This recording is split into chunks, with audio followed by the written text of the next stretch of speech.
from a galaxy far, far away. And a bookshelf straight out of the 90s. From Thrawn to Dantooine. And everything in between. This is Legends Lookback.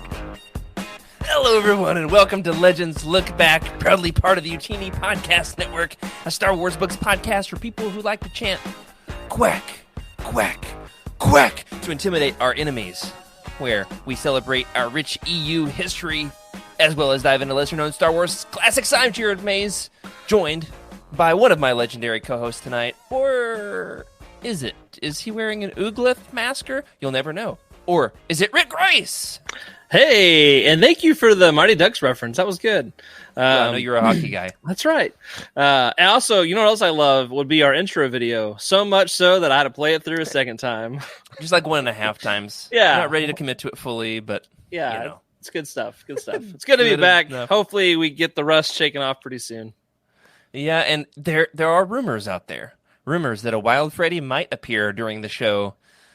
Other rumors that he's trying to secure a multi-million-dollar deal.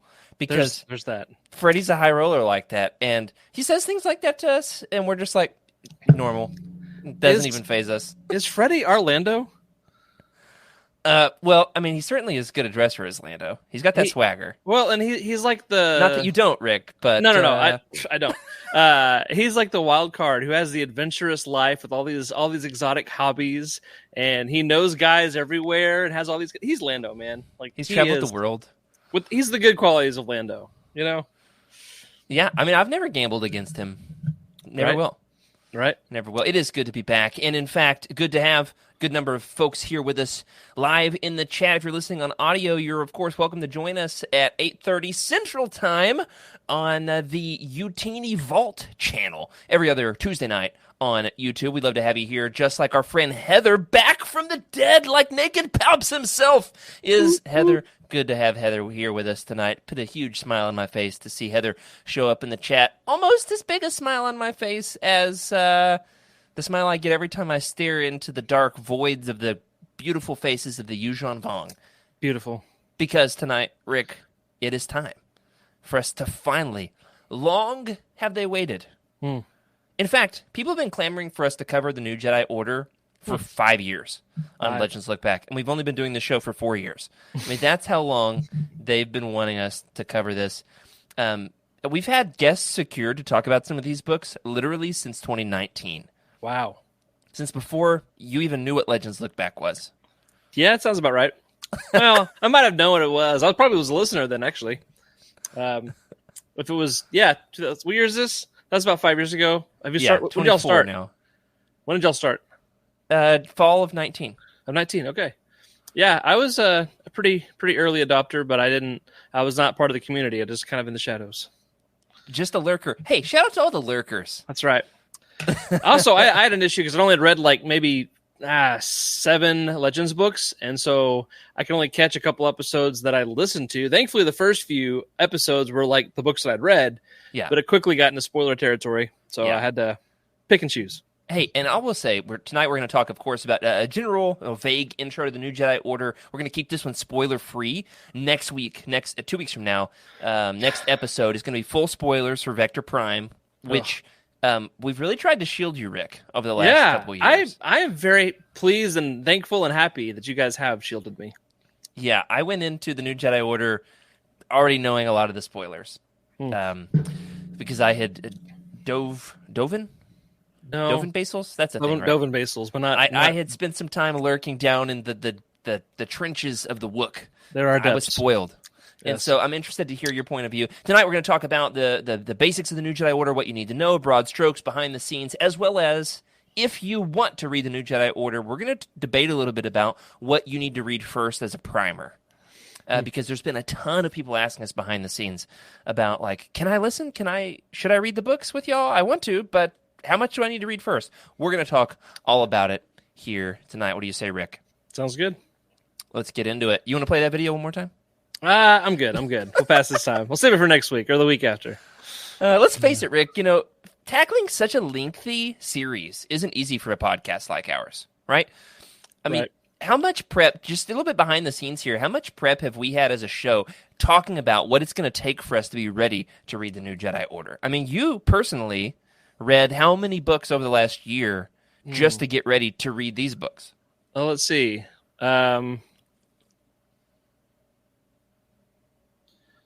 read at least 7 or 8 full-length novels, and then all of Junior Jedi Knights, which is 6 tiny books. That's a hefty amount. Quite a bit, yeah. Which I read some things, but still, it was a lot. It was good, and not even all of those are books that we covered on the show, right? And more that I'm sure I could have read that we'll talk about as well. Absolutely. So there's a lot that's gone into this. We have been really trying to build up for maybe 6-8 months. What would it take for us to be able to start and cover the new Jedi Order in its entirety? And so the plan on how we're going to cover this, if you're listening with us, wanting to follow along at home, you're trying to get in your homework and read along. The basic plan is going to be we're going to try to cover the entire series, 19 books, in a year.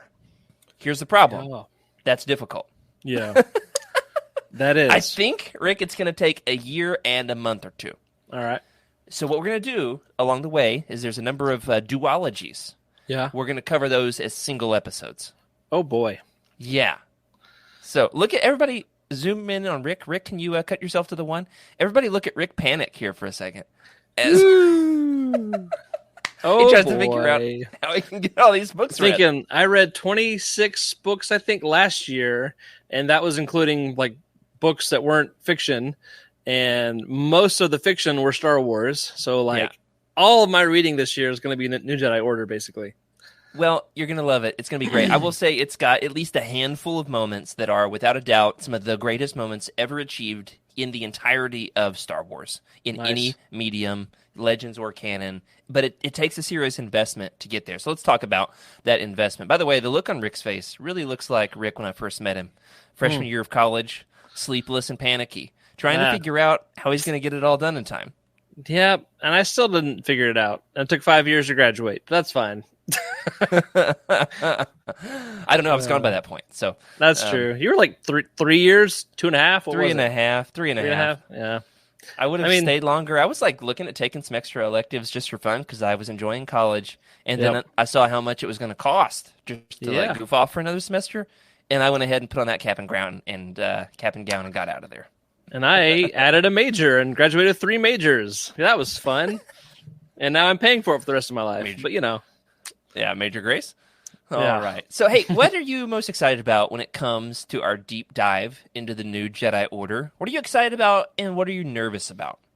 Other than, the investment, the length of the books.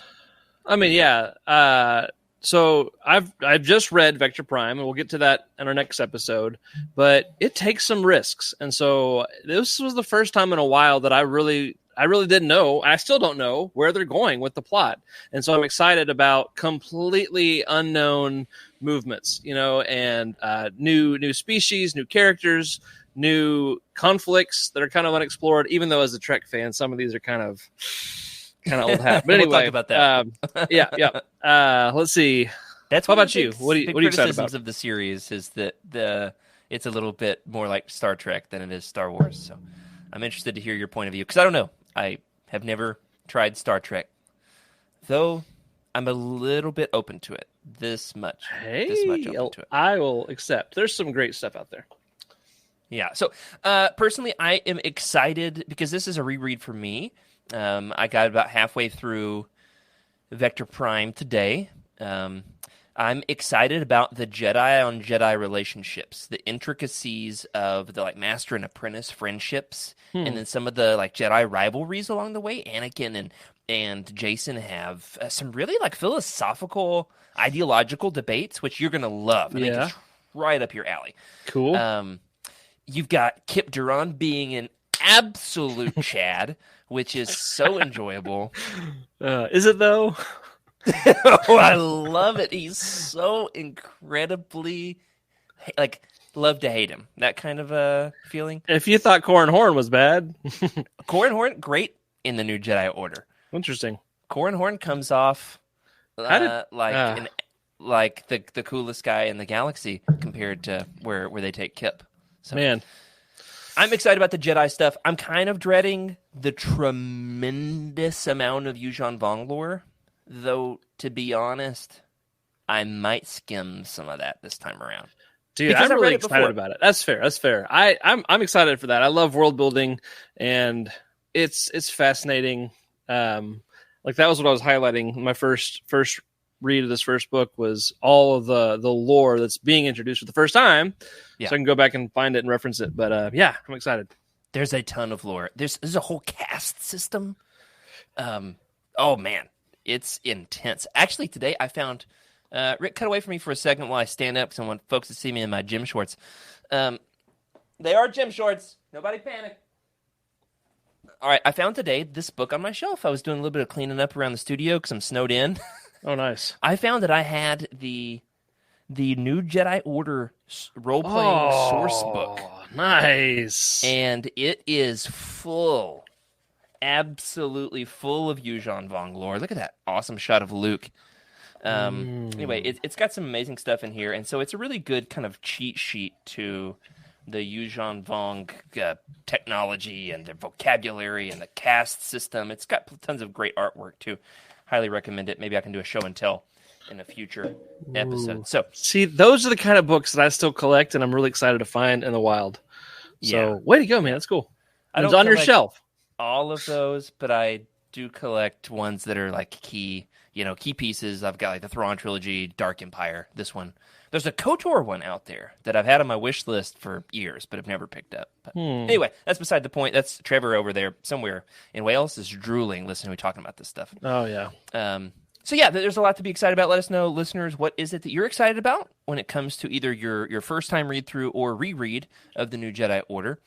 And also, is there anything you're a bit uncertain of? The length of the series, or of course, the tremendous amount of Yuuzhan Vong lore. Maybe you've heard some things, and we'd love to hear. So, Rick, broad strokes in a sentence or two, based on what you understand, you've read what, all of Vector Prime so far? Yeah. Without spoilers, what is the new Jedi Order? What's the premise? Oof. So I was just thinking about that actually as we're going live, because the biggest thing in my mind is the Yuuzhan Vong, this alien entity that has a major plot, majorly part of the plot, but that's not the title of the series. It's not the Yuuzhan Vong, Right. verb.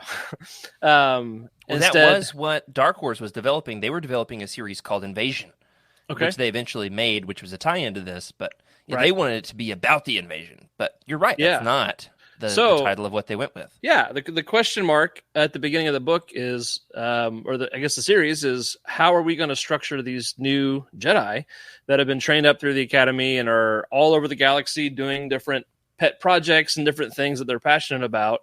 And so there's obviously this major conflict brewing that's going to be some major moving the plot and character developments along, but it's still, I think, going to be quite a bit about the Jedi Order and what that looks like in the future.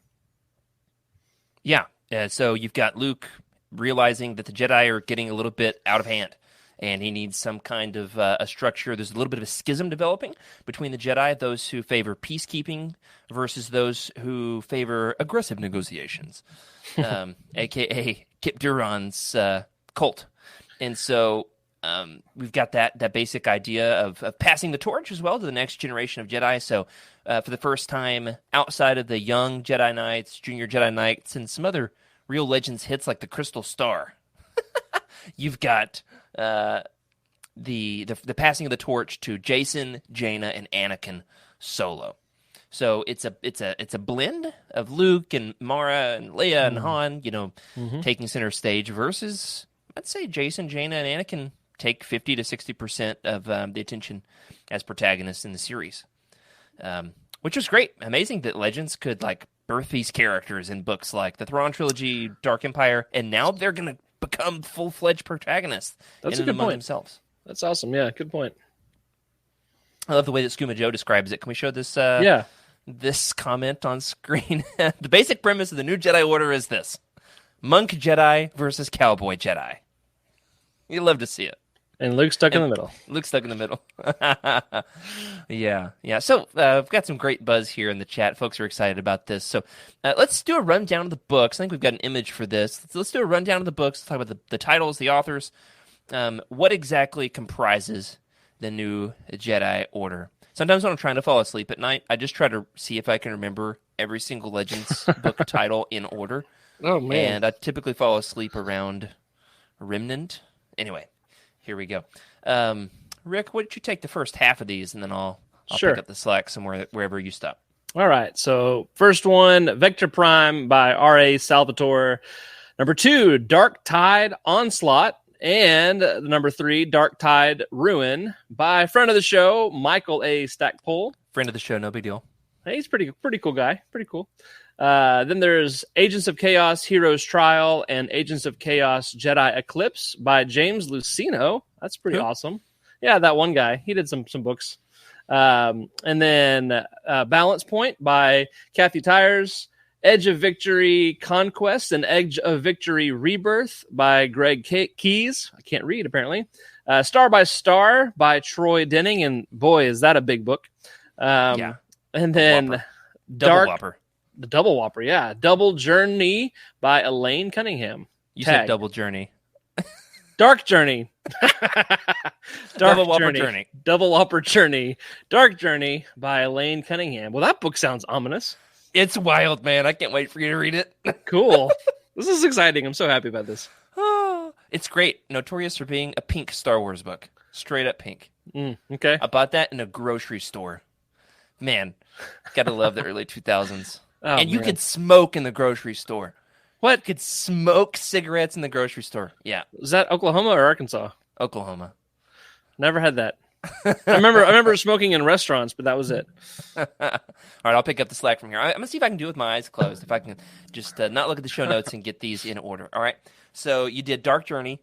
Picking up the slack from here, we've got the Alston duology, Enemy Lines, Rebel Dream, and Rebel Stand. Did I get those in order? Yeah. Yep. Okay. So at this point, the chronology gets a little iffy because you could technically read several different books in a different order immediately after the events of Star by Star. So you had Dark Journey. You got the Alston books, which are kind of like Wraith Squadron books in a way, which is neat. I'm stalling out here. I'm only 2 books in. Oh, Traitor by Matthew Stover. All right, I had to cheat. I looked at it. Followed by Destiny's Way by John Walter Williams. The Force Heretic trilogy, which the first of those Force Heretic books, Remnant, has, for my money, one of the greatest Star Wars covers of all time. It's a very kind of abstract Luke and Mara dueling a Yuuzhan Vong, which is sick. So that series, the trilogy is Remnant, Refugee, and Reunion. Yeah, I got to look at the notes now. Finally, we've got the penultimate book, The Final Prophecy by Greg Keyes, culminating with The Unifying Force by James Lucino. You know, amazingly, only 5 out of these 19, in a weird marketing move. Did you know this, Rick? I think you do, because you collect the hardcovers. Only 5 out of these 19 were published as hardcovers for general consumption. All the rest were released as paperbacks first, and then as SFBC,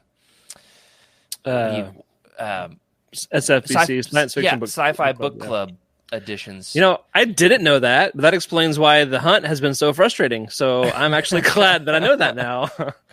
Oh, and I've got an extra copy of a hardcover of the Enemy Lines duology. So when we get to those here in a couple months, we'll do a giveaway on the show. Okay, so are the duologies only hardcover in SFBC, or are they one of the 5 that had the original? Right. So the 5 hardcovers are, and I'd like to see if somebody will try this along at home. One of our listeners doesn't want to bite off 19 books. Just read the 5 hardcovers and let us know what your experience is like, because I would love to hear somebody's opinion if they only read 5 out of 19 of these books. Interesting. Yeah. The hardcovers are, I'm looking at my shelves. We got Victor Prime, Balance Point, Destiny's Way. I'm missing one. Oh, Star by Star, and then the Unifying Force. Yeah, which Traitor is widely regarded as one of the best Star Wars books ever written. So it's crazy that you would not get that one. Yeah. Anyway, I would love to see if somebody wants to take up that challenge and read those 5 and those 5 alone. Let us know. So, hey, let's talk about these covers here for a second before we move on. I mentioned my favorite is Force Heretic Refugee. Which of these 19 covers is your favorite, Rick? Man, so I haven't had the time to really marinate in all of them. But Oh, you will. You're going to spend some Yeah, quality I time know. with these bad boys. Just instantly I'm drawn to the enemy line duology. Is that what it is? Oh, yeah. Yeah. Rebel Stand, Rebel Dream, Rebel Dream, because it looks like that's Wedge, maybe? I can't tell. Or is that Corrin? We need a Photoshop of Rick in his Jedi Luke, redneck Jedi Luke Ask and it will costume. be done. Yes. on the Rebel Dream cover. Yeah. Yeah. Let's marinate and put some chives on it, Skooma Joe says. Oh, man, I made the Ylesia mistake again last episode. Because one of these that's not on the list, it's not an actual full-fledged novel. Oh, that's right. It's a novella. It's called Ylesia, which I've never read in its entirety. I started it once and DNF'd, so I'm going to pick that one up again this time around. It does have a sick cover. Like, I like that cover art. Yeah. Anyway, man, I don't know. Something about Traitor is drawing my attention too. With maybe it's the angsty look. I don't know. Traitor and Dark Journey have been dragged online for being terrible covers. What? This is the first era after Drew Struzan retired from doing Star Wars book covers.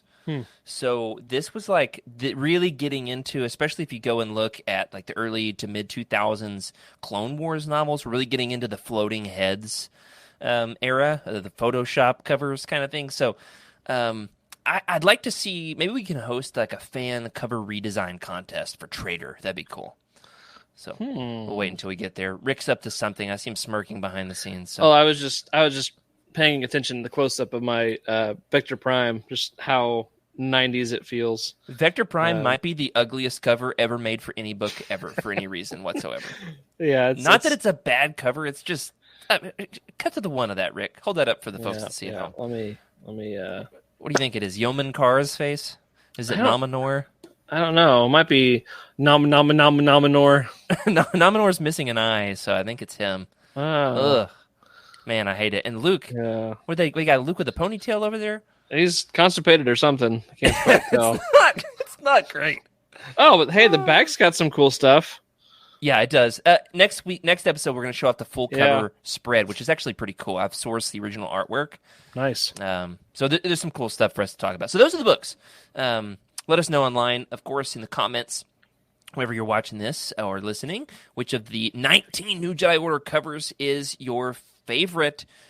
But Rick, when I first started reading these, I'd read a lot of online fan reception where people were dragging these books. They were saying like this series is terrible, it's way too sci-fi, too much like Star Trek. I hate these, they ruined Star Wars. I went in with a very negative initial impression. Since then, I've heard from a lot of folks that these are some of their very favorite Star Wars books ever. Trevor, Frank, some other Utini team members absolutely think they are among the greatest ever written. What about you, Rick? What was your initial impression of these going into reading these for the first time? Again, so far only one book. And I don't know, I was pretty neutral other than just daunting. It's 19 books. But I really liked it. Like it had some really fun moments and I want to know what happens next. But what had you heard going in? Like what was the buzz? What was your impression before ever reading a word? The buzz was the Yuzhan Vong. I'd heard about, their special connection to the Force and, I was curious about that. I knew that, based on, so you and I had talked and there's Utini articles about, what you should read before the NJO. Yeah. And I know it's, it's decent, I guess. But, anyway, no, it's been really helpful. And so based on what you chose kind of gave me some clues as to what was going to be important. I mean, not too much of a spoiler, but like Jason, Jaina, and Anakin, like they're going to have a pretty significant role. And then Luke and Mara, their relationship. I still don't know what's going to happen with some of those relationships, some of those characters. Yeah. There's a pretty big character move in the first book that I did not expect. That baffles me. And that I'll baffles me that you did not know. So we'll talk about that next week. Next episode. But hey, speaking of those character relationships, there were some serious ship wars happening among the fandom regarding Jaina in particular during the New Jedi Order. I mean, there were 3, 4, 5 different potential suitors for Jaina, and folks these were the OG ship wars. I mean, folks were really, really tribalistic about who they saw Jaina with, and I can't wait for you to kind of pick your own side in this war. Okay. Is this going to be like what was the Twilight?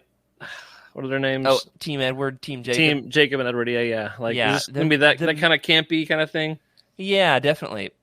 100%. So you've got Jag Fell on one side, Zek, if you've met Zek from the Young Jedi Knights books, Zek on the other, and then Kip Duran is even. Get out of here. Hey, not just Kip Duran. Prince Iceholder shows up at one point.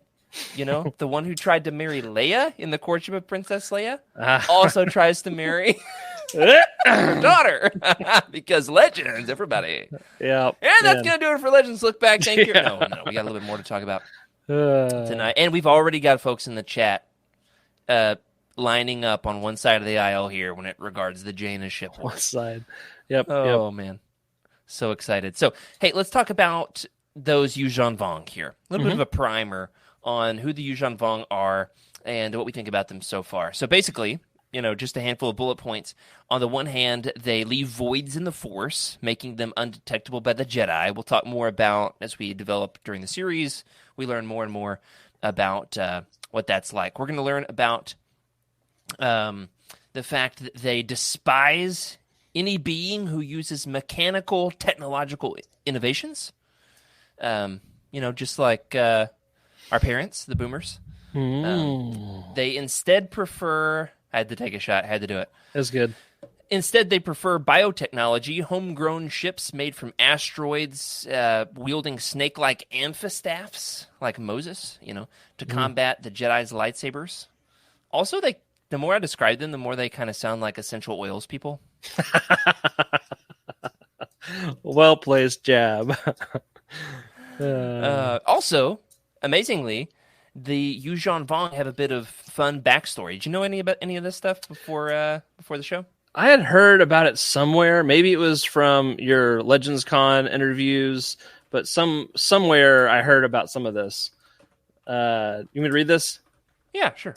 All right. So where did the name Yuuzhan Vong come from? That's the question. So behind the scenes, they were initially known as the Adzikans, then the Visivishans, and then the Yunan Vong. And this information comes from the what's that book called? The Essential Reader's Companion, as well as okay. There's a round robin interview printed in the back of the Unifying Force. Interesting. Plus some extra info on the book. So okay, those are our sources here. Okay.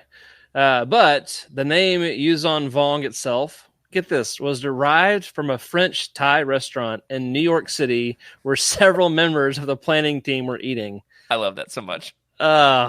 It hurts. Yeah. So it started off as Yunan Vong because that was an item on the menu. Okay. And then they Star Wars it up a bit. Yep. Throw a Z in there. Okay. I can deal with that.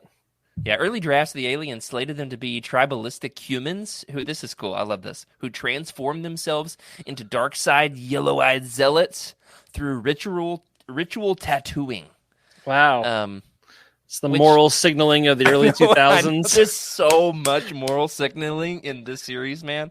There's so much. So there's also some kind of iffy... there's some iffy terrorism, like anti-terrorism, early 2000s Bush era kind of anti-Muslim stuff in this series that I think is going to generate some good discussion on the show. Interesting. So, okay. Yeah, we got a great comment there from Skooma in the chat. What is it? Yuuzhan Vong are just Amish terrorists in space. Yeah, who achieve galactic domination through essential oils. So let's get some more into the real world history, into how this larger than life book series could come to fruition. We've covered a handful of the Bantam era books, what we call the golden age of Legends, and then the Star Wars books license switched from Bantam to Del Rey in 1999. And if I remember correctly, there's actually a merger that happens, in which case Bantam then gets bought by Del Rey. So it just kind of is like some blurred lines there. Can we throw up maybe a different picture instead of this creepy Yuuzhan it's just Vong, gonna please? just gonna loom over you the whole time. I was just can't keep looking at him, man. I think we've got some other new Jedi Order pictures you could throw up. So the book's license shifts, and then the creators said, all right, going to this new era, we want a big shift. We want to do something different. Infamously, Timmy Z was given the opportunity to close out the Bantam era with what would become the Hand of Thrawn duology. We talked about those recently. Shelley Shapiro, then one of the architects of the series and editorial director at Del Rey, believed that the books had lost some of their stakes because the core characters were too safe. Therefore, they went into this with the premise that killing off a core Star Wars character was on the table for the development of the new Jedi Order. And there was a lot of debate about who it should be and why, and then George chimed in and inserted his opinion numerous times and continued to pivot where they thought the series should go. Wow. What's crazy is this is a 19-book series, but there were more books originally slated for development. Do you know about any of this? Nope. Yeah, so tell the good folks some of the other books that were originally lined up for publication that eventually hit the can. Yeah, so 10 books didn't make it that were initially slated. That's bananas. That is crazy. So including another, Dark Tide Siege by Michael Stackpole. Okay. So that's going to be a trilogy. Yeah. And then a whole new trilogy, the Nightfall trilogy. That's a really good name for a trilogy. Isn't it? Yeah. Like it's got some Batman-y vibes, but I'm here for it. Then that trilogy would have been Jedi Storm, Jedi Fire, and Jedi Blood. I gotta be honest with you. I'm drooling as you say those. Those names. are so good names, man. let's find those drafts on the WikiLeaks somewhere, right? That's right. Somebody message Tom from Del Rey. That's right. Let's get it. The people need to know. Okay. Please don't. Actually, that's just a joke. And so those three were going to be by Michael Jan Friedman, and more. But the question is, after 19 books, was that enough? Or do you think some of these should have come out? What do you think? Yeah, I'm going to be honest. I think the series is too long as it is. Okay. I think especially that the Force Heretic trilogy should have been one book. I find that one, especially near the end of the series, really, is a drag. So I think that one could have been condensed. And I think there's a little bit too much Yuuzhan Vong lore along the way. And I think they eventually learn from this and get into a really good rhythm in the next two series with 9-book series with Legacy of the Force and Fate of the Jedi. They got 3 authors on each. So 3 authors doing 3 books apiece, a trilogy of trilogies. Trilogy of trilogies. Hallelujah, hallelujah. See what I'm doing there? Anyway, I don't know that we needed 29 books. Well, yeah, I would have liked for a nice round number. That would have been great. But no, 19. It's the most obnoxious thing in the world. Like, I'm gonna count Elysia just so we have 20 and call it a day. Okay, that's right. Yeah, make sure you call it Elysia. Elysia, not what I called it. Urethra. On the last episode. Well, somebody reminded me in the Discord that I had actually made that mistake twice in the history of the show. Oh, boy. Woo. So there's some really fun behind-the-scenes info here. Controversially, Timmy Z was a detractor. He believes that killing off a core character strays away from the heart and identity of Star Wars. Though he also went on to say that he didn't actually read the series. What? So shout out to the man Timothy Zahn himself. All right. So what's the story there? Was he like hurt that he didn't get like didn't get to write them, or turned down the opportunity? Did he get his voice heard? Like, That's a great question. There's a full-length documentary being made about the New Jedi Order from the folks over at the HoloNet. There was just a trailer for it a few days ago. Supposed to have the full documentary coming out in 2024, so we're looking forward to. We'll review that here on the channel. We'll do like a whole show about it. Sweet. So hopefully they'll get into that. If maybe somebody in the chat knows, I believe that Zahn was offered a slot in this, right, and declined due to that initial premise that he did not want to kill off a core character. Didn't think that was Star Warsy. Now, I could be wrong on that. I'm speculating a little bit. Interestingly, in our interview at Legends Con, I talked to Randy Stradley. Randy Stradley at Dark Horse spoke about his involvement. If you haven't listened to that, it's a short interview. You should go check it out on the audio platforms. He was in on the initial development of the New Jedi Order, with Dark Horse arriving with the initial premise that then Del Rey kind of poached. They were already drafting a plotline involving an extragalactic alien invasion. He then alleges that the other creators took the idea in a direction that he and Dark Horse did not intend. Though eventually they would create the New Jedi Order tie-in comics called Invasion, which the other day we just got an announcement is getting its own Marvel hardcover omnibus collection with all of the Invasion series in one hardcover volume. Which I am dying to get my hands on. So we'll cover that. We'll review those on the show sooner or later. Plot-wise, there were several early iterations that eventually evolved into what would make publication. You want to talk about some of those?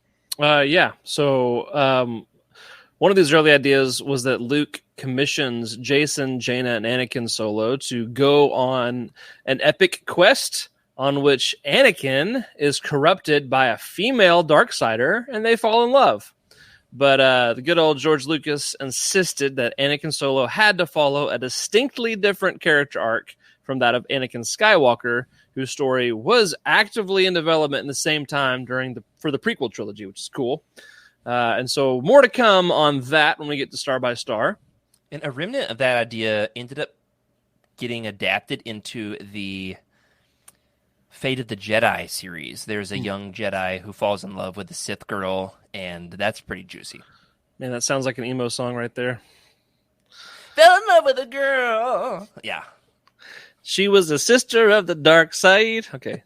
Yeah, yeah, I don't know. All right, I think we got a little bit more here on the behind the scenes. Yeah.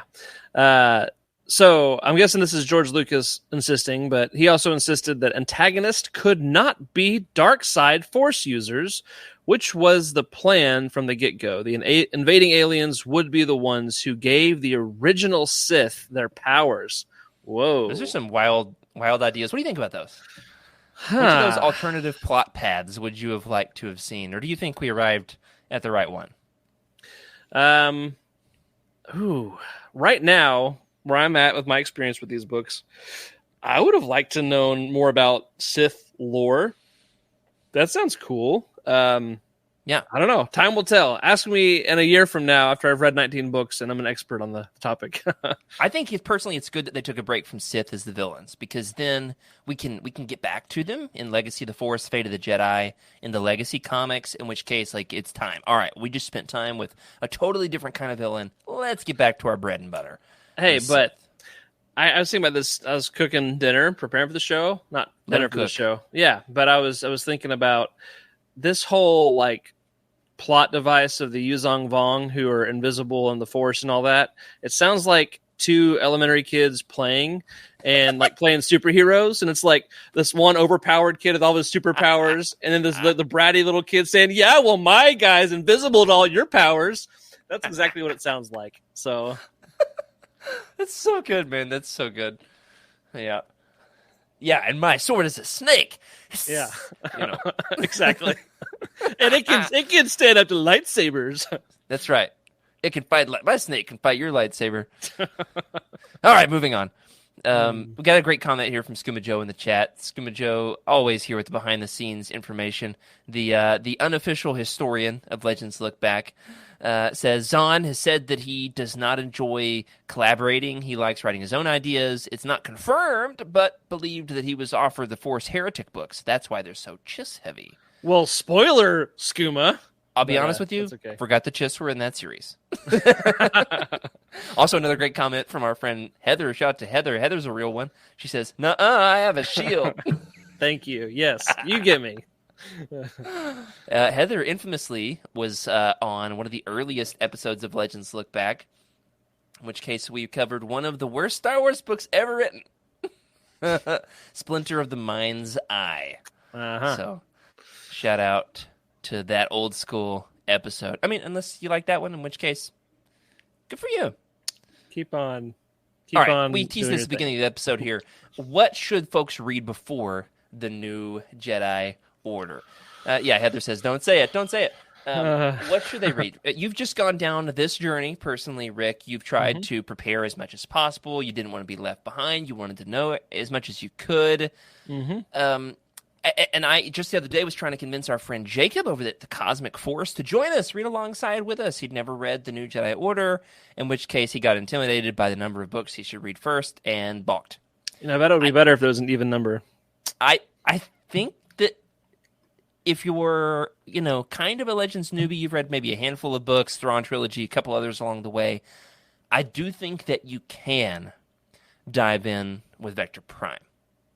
I think you can, because it's a starting point of the series. But I think if you want to have the richest experience, that there are some books that it would be good if you had read. What do you think? Yeah, I agree with that. I mean, pretty quickly at the beginning of the book, Luke is married to this Mara Jade, and if you had no clue who she was, you'd be really confused and maybe be curious about her story and that. So, yeah, I would say that like the Zahn books, Thrawn Trilogy, Hand of Thrawn duology, at least those are essential for Luke and Mara's relationship, and probably some other pieces. But yeah, maybe some other books as well. Yeah, Luke and Mara's relationship, that's a big one. However, like, you can show up at this and just be like, all right, guess Luke got married. Yeah, cool, all right. I mean, and it's hard, I think, to avoid the ubiquitous name that is Mara Jade. I mean, she's a part of most Star Wars fans who have never even read Legends have at least the passing familiarity with who Revan is, Thrawn, and Mara Jade. Don't you think? Yeah, sure. At least passing. I mean, along the same lines, though, there too, like the Solo children, like, yeah. Oh, they had kids. Cool. Oh, and they're Jedis. That makes sense. Like, that was kind of I don't know. It's like you said, you can get past it. It's just, it makes the experience richer and more full whenever you have all of that lore and all those stories kind of built in. Yeah, and we'll talk a little bit more about that. So I've categorized these into 3 different categories: must-reads, should-reads, and could-reads. Skooma Joe in the chat has said that there's a few that he would classify as absolute do not need to reads, and that might be a simpler way of coming at this. And he says the only ones that you really don't need to read are Crystal Star, Black Fleet Crisis, and he says something else, but it was so long ago that I've already lost it. Anyway, just a few there. Just a few that he would say that you really don't need to read. Yeah, Crystal Star and the Black Fleet Crisis. Those are the ones that he says you really don't need to read. I've classified these in 3 categories. 1, the must-reads, the Thrawn Trilogy. We've got a huge mission to Mirror in this series that is like a big pivot point for the series. That piece of that in the Thrawn Trilogy is pretty big. Thrawn also introduces Mara Jade. It also introduces, the Solo kids. Mm-hmm. Kind of. Man, and see, that's what I'm excited about, too, because I don't know all of these connective tissues. Like, I see some of the surface points, but other than that, I have no clue where we're going, so it's exciting. Yeah, I've also recommended Jedi Academy Trilogy, because that kind of lays the groundwork for the new Jedi Order. Luke starts up an academy. Things do not go well. Nevertheless, you spend a lot of time with Kip Duran. Kip, big character in this series. Jedi I've included as a must-read, though it's debatable. But Corrin does serve an important role in the next 2 books we're about to read, the Stackpole books. Believe it or not, Stackpole ends up writing about Corrin Horn. What? I know. But it's really satisfying, I think, if you go from his arc in the first 4 Rogue Squadron books into Jedi, and then of course, into the New Jedi Order. And then the final 2 books I've classified as must-reads are The Hand of Thrawn duology, mostly for the Luke and Mara stuff. After that, I've got a category called should reads. Now, the X-Wing series I've put here, I had not read all the X-Wing books before my initial read through of the New Jedi Order. Mm-hmm. I had enough knowledge to know that Wedge and Tycho, they're both from the X-Wing books. I had read the first one as a kid. That's about it. They come up a few times in the series. It's mostly like, all right, I guess we're going to get back in the cockpit, huh? Yeah, just like the good old days. That's pretty much all they do, which is satisfying if you've read those books. Okay. Now, here's a problem. The New Jedi Order spoils Wedge's and Tycho's, their relationships with their significant others, which are developed heavily in the X-Wing books, including a book I don't think you've read yet, Rick. So there's a spoiler for you coming up. Well, I'll just fit in another couple books in my free time this year. Starfighters of Adumar. Okay. There's Oh man, a little bit of Wedge's love life relationship there that's spoiled in the New Jedi Order. But does she die? I'm not going to say that right now. Poor Wedge. Anyway, yeah, Wedge has a very tumultuous love life. But Yep. I'll say Wedge gets some great moments in the New Jedi Order. Good. All right, what else? What else do we have as should reads? Kind of the in between category. Like you can read them, you should, if you have time, but like you don't necessarily have to. Courtship of Princess Leia makes this list, which I still have not read. So apparently I should, but I haven't.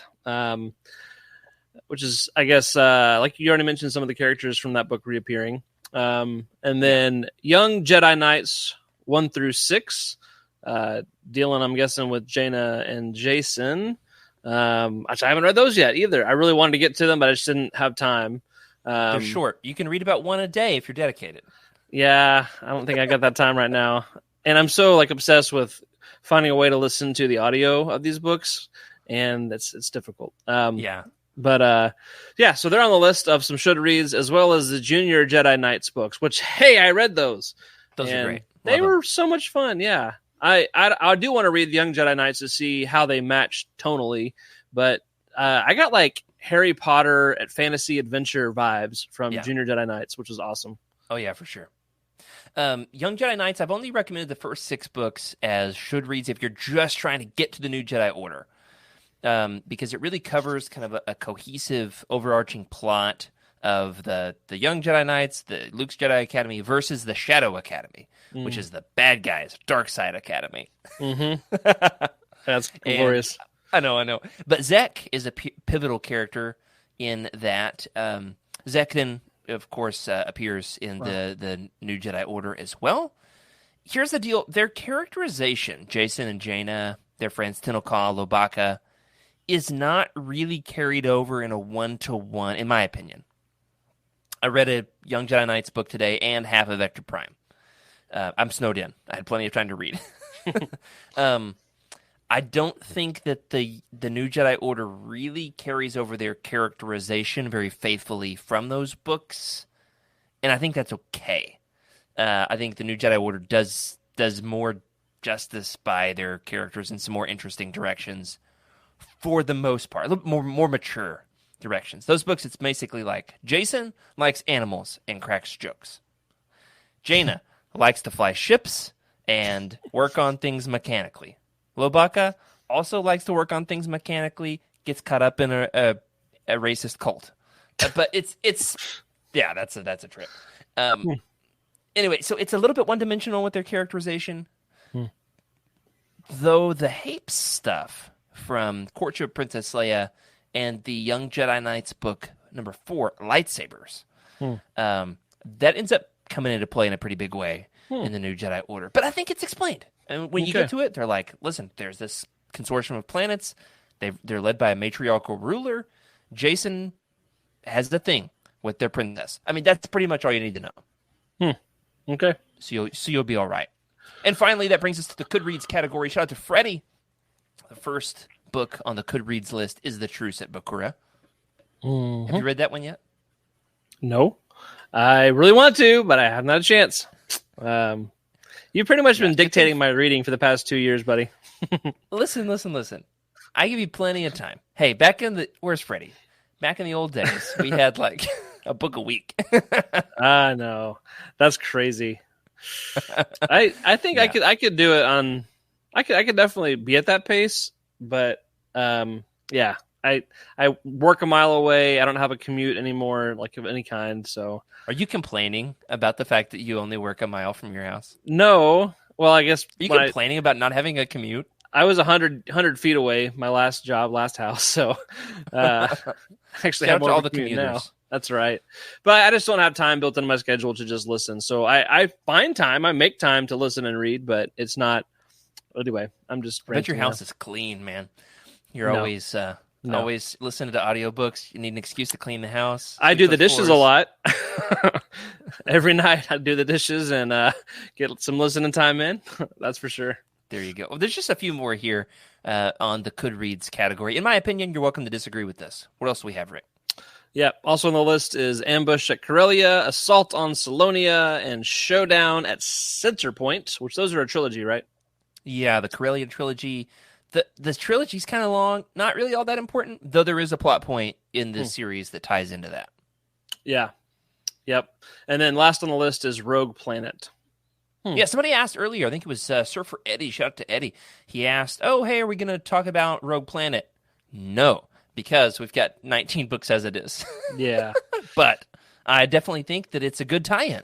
If you're looking for like a prequel book that's actually pretty good, that ties in a significant way to the new Jedi Order. I won't say how quite yet. So, which of these, in your opinion so far, do you think is most essential, Rick? If somebody had to pick like one trilogy or one book. Yeah, I mean, it all goes back to the Thrawn trilogy. It sets up so much about the relationships for me and just what happened after the original trilogy of movies. Like, I think that's the most essential. Man, but you definitely put a lot of thought into this list, and so I can't poke holes in the tiers. I think the tiers are correct. I'd say that there's some on here that are debatable. Young Jedi Knights could be more important, could be less important. Okay, iJedi could go up or down as well. We just read another Survivor's Quest. Survivor's Quest could go on the list, but it didn't. You just read that, right? Yeah, and so one of my questions from that book is, what the Imperial remnant from Thrawn, like, what are they doing with there's bigger problems in the galaxy that you don't know about? Like, is that going to come back in this? And looking at one of these pictures that you had. Oh, yes. He's got images. Is this Paleon? Captain Paleon over here? It might be. I'm not going to say. Or I guess Admiral Paleon now. Nice. You better believe it, man. You better believe it. Yeah. He's so juicy in this series. Yeah, interesting. So there's more. Survivor's Quest, though, it kind of left some answers or some questions unanswered that I'm wondering if they connect. But again, I just don't know. I'm having so much fun and this big, daunting, like, I'm standing on top of the diving board, just barely diving in so far, and so much more. This is great. Oh, you were going to dive into so much Yuuzhan Vong lore. There's going to come a point in 6 months where you're going to say, get me out of the deep end. And I'm going to push you back under. I just thought of a great Halloween idea. I can't wait to see it. Rick is the master of Halloween costumes. I'm going to scare the children. So we've got some great debate here about the books. Another one that I think definitely deserves an honorable mention is Crimson Empire 2. Surfer Eddie mentioned this just a little while ago. If we can find that comment, he said that I forgot that Nominor appeared in Crimson Empire 2, getting ready for the new Jedi Order. So yeah, he's this like early emissary of this invading fleet. He's kind of sowing dissent behind the scenes as a shadow agent there. And so they took that character and then made him one of the main characters of the new Jedi Order, which is really think they do some great character work with him. Though I pretty much hate his guts. Yeah, so was he pretty like prominent in that series, or was he just mentioned? He's in it. Okay, he's in it. All right, got it. But I love those little connective threads. They're fun. It is, yeah, for sure. So hey, as we get ready to wrap up the show, one last quick question for all of our canon junkies out there. We've had an announcement of a Daisy Ridley new Jedi Order movie. Real quick, what do you think are the chances that we're ever going to see this movie? Number one. And two, do you think that it will in any form or fashion have any similarities to the new Jedi Order books? I'm going to go with no on both accounts. I think yes for the first one, but it's going to be delayed, and there's going to be 5,000 director changes. I just read an article about it getting traction, and I read the whole article, and then it said movie release date to be determined. So I was like, okay, yeah. I just read an article today saying that the movie's probably not going to happen. Oh, man. So maybe for the first one. For the second one, no, definitely not. Like, they'll take the name, obviously, but other than that, it's going to not be about these weird, creepy, masochist aliens with all this organic technology. I think they could do something interesting with the central philosophical divide, where you've got a schism of Jedi, some who want to be peaceful and some who want to be proactive. True. I think you can develop that in interesting ways.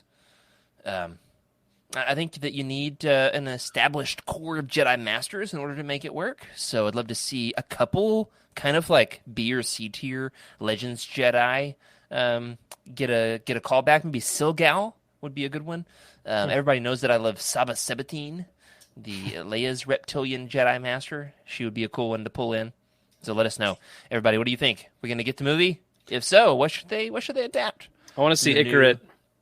Ikarit, yeah! Shout out to Ikarit. Ikarit's a real one. The little squirrel Jedi from the Junior Jedi Knights books. Mm-hmm. Well, we've got a lot of reading to do. Boy, do we! Yep. So we're going to call it for tonight. A little announcement here going forward. We're going to be doing Legends Lookback bi-weekly for the year because we've got a lot of reading to do. Let's be honest. And we want to spend more time actually covering the books and less time on the in-between episodes. So we're going to be spending more time preparing for our roundtable episodes. Next episode of Legends Lookback will be live streaming on January 30th, 2 Tuesdays from now, here on the Utini Vault YouTube channel. We'll be doing our Vector Prime Roundtable. Also, keep your eyes peeled for the Star Wars Archives. I'm going to be doing a guest spot soon on the Jedi Prince books, which are bananas. Whew. Are those on your list, Rick? Not at the top of my list, but I'll put them on there. Good enough. Dude, there's so many good Legends books. I'm so excited to have, like, I don't even think I'm a third of the way into Legends books, and there's so much more to explore, and I'm loving it. It's good stuff. Well, you'll be much deeper once you finish the new Jedi Order. That's right. That's the big hurdle. Yep. And I'm going to push you over it one cheek at a time, my friend. Oof. All right. I don't know how comfortable I am with that, but that's going to do it for this week. Thanks for joining us for Legends Lookback. Thanks to our incredible patrons for your support. A special thank you to Brian Dooley, Carl Sander, Michael Fry, Raymond Bazinski on our Jedi High Council, as well as James T., Ashley Ingalls, Colton 5, Chris Carrizo, Sally and Chris Eilerson on our Alliance High Command as well. Once your thoughts around the show, our contact information can be found in the description. We're also live every other Tuesday night at 8:30 Central at youtube.com/@UtiniVault. Ring that bell if you haven't yet in order to get notified whenever we go live, as well as our friends over at the Cosmic Force. Remember to sub to the channel and leave us a review in your podcast platform of choice. We're on Twitter at Legends Lookback. Remember to keep the Utini fan code. You force for positivity in the fandom. Until next week, may the Force be with you. This is a Utini broadcast.